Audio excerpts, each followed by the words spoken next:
BNP সহ জামাত জাসদ বাসদ হেফাজত যারাই তাদের বিরুদ্ধে দাঁড়িয়েছে, এমনকি নিজের দলের লোকদের কেউ পর্যন্ত যারা দলের বিরুদ্ধে কথা বলেছে, ন্যায়ের পক্ষে কথা বলেছে, তাদেরকে ধরা হয়েছে।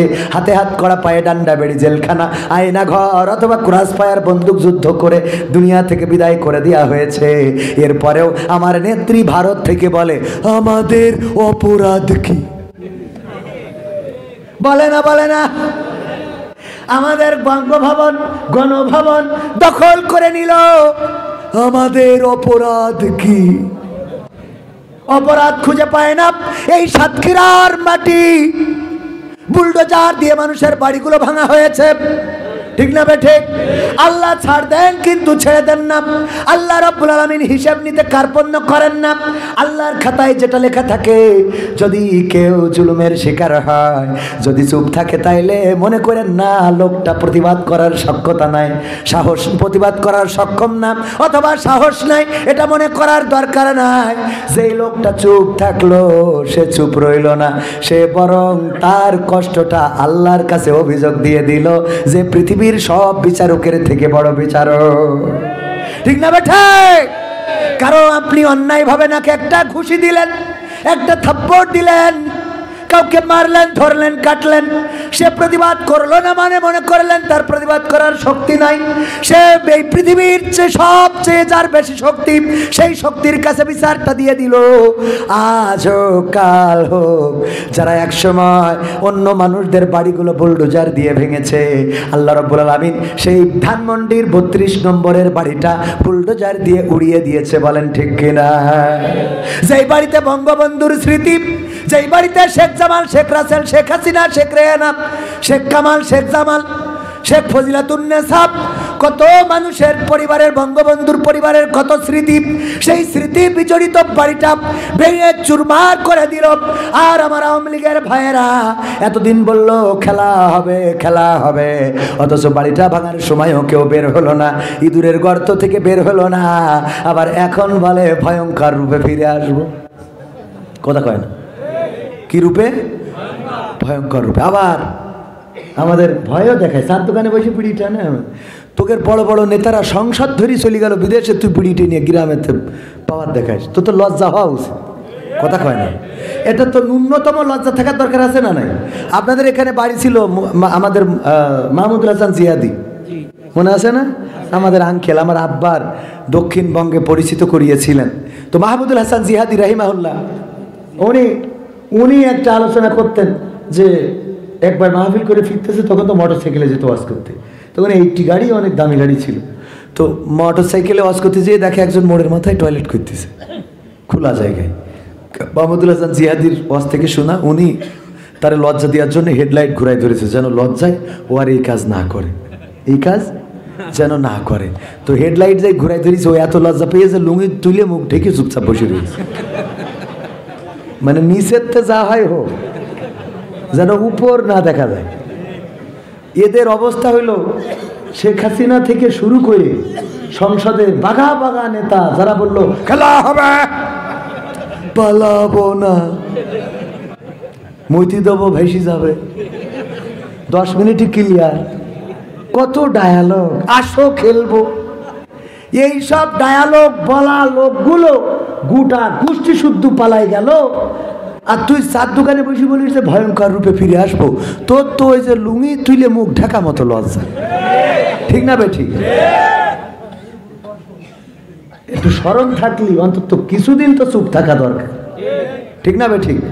আমি বললাম যারা নির্বাচন চাচ্ছে তাদের বলতে চাই যে 16 বছর আপনারা তো ভোট দিতে পারেননি, পেরেছেন? 16 বছর ভোটের মাঠে যাইতে পারেননি, তো এই সরকার এসেছে, অন্তত 16টা মাস তার সহযোগিতা করেন, ঠিক না বেঠিক?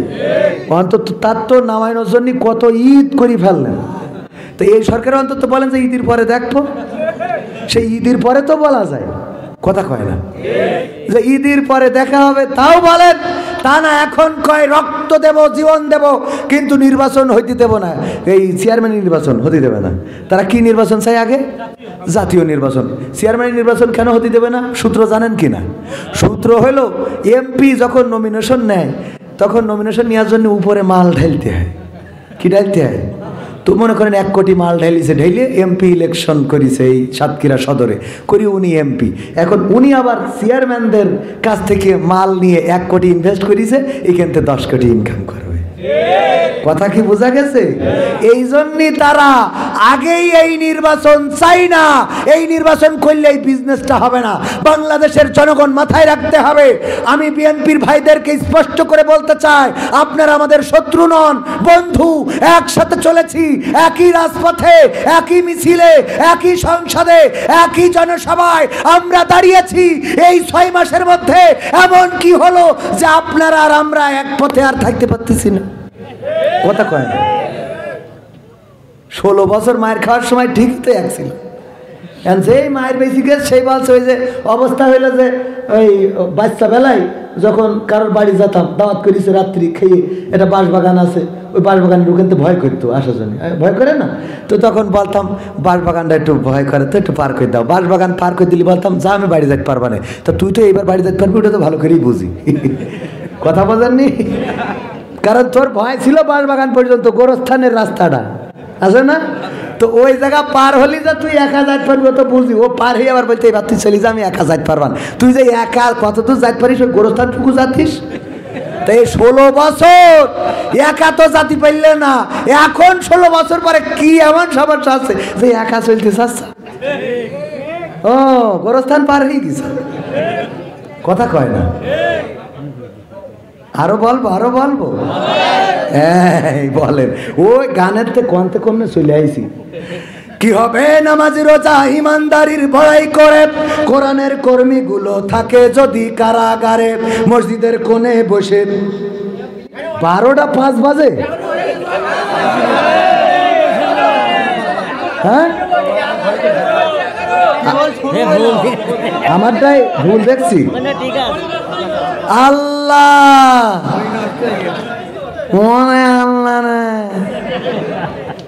মনে আছে? যাই হোক, এগুলো তো মানে আসলে কি বলবো, নিজের কথা শোনার জন্য মাঝে মাঝে আপনারা আমার কষ্ট শোনার জন্য দেখবেন যে আর যে কিবরিয়া আমার একটা সাক্ষাৎকার নিয়েছে, 2-1জনের চোখের সামনে পড়েছে না? আর যে কিবরিয়া আমার সাক্ষাৎকার নিয়েছে, মোটামুটি মনে হয় 52 না 53 না 56 মিনিটের সাক্ষাৎকারে আমার কিছু কষ্টের কথা বলার সুযোগ পেয়েছি। যারা আমাকে নিয়ে আলোচনা করেন আমার কোনো দুঃখ নাই, আমি বরং এটাকে প্রাউড ফিল করি। আলহামদুলিল্লাহ আপনি আমার নিয়ে আলোচনা করেন। ভাইরা আমার, হ্যাঁ ওই তো ওনার নিয়ে আসতে হবে। তো ভাইরা আমার, তো আমি গান শোনাবো এখনো, ওবায়দুল কাদের কাকার গানটা শোনাইতে হবে যুবকদের। তুমি যার লাগিয়া এমবি ভরো তার তো বাটন ফোন। ওরে কেমন করে বুঝবে রে সে, কেমন করে বুঝবে গো সে ডিজিটাল তোর মন। তুমি যার লাগিয়া এমবি ভরো তার তো বাটন ফোন। মেসেজ দিলে সিন করে না, দেয় না তো রিপ্লাই। ভিডিও কলে বলবা কথা, ক্যামেরা তার নাই রে, ক্যামেরা তার নাই। ওরে ডিজিটাল এই যুগ জামানাই, ডিজিটাল এই যুগ জামানাই, অ্যানালগ তার মন। তুমি যার লাগিয়া এমবি ভরো তার তো বাটন ফোন। প্রেম প্রীতি ভালোবাসা বিয়ের আগে নয়, মনের মধ্যে রাখো যুবক আল্লাহ তাআলার ভয় রে, পরকালের ভয়। বলা লাগবে, ঠিক না বেটে? এই পাশের যুবক, হ্যাঁ, প্রেম প্রীতি ভালোবাসা বিয়ের আগে নয়, মনের মধ্যে রাখো যুবক আল্লাহ তাআলার ভয় রে, পরকালের ভয়। ওরে তবেই তুমি মুক্তি পাবা, তবেই তুমি মুক্তি পাবা দোজখের আগুন।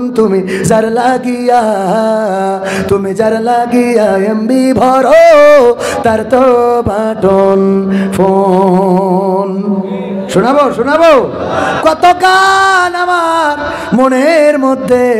এই সিনার মধ্যে বই লিখেছি 100টারও বেশি সঙ্গীত লেখা, কোনটা রেখে কোনটা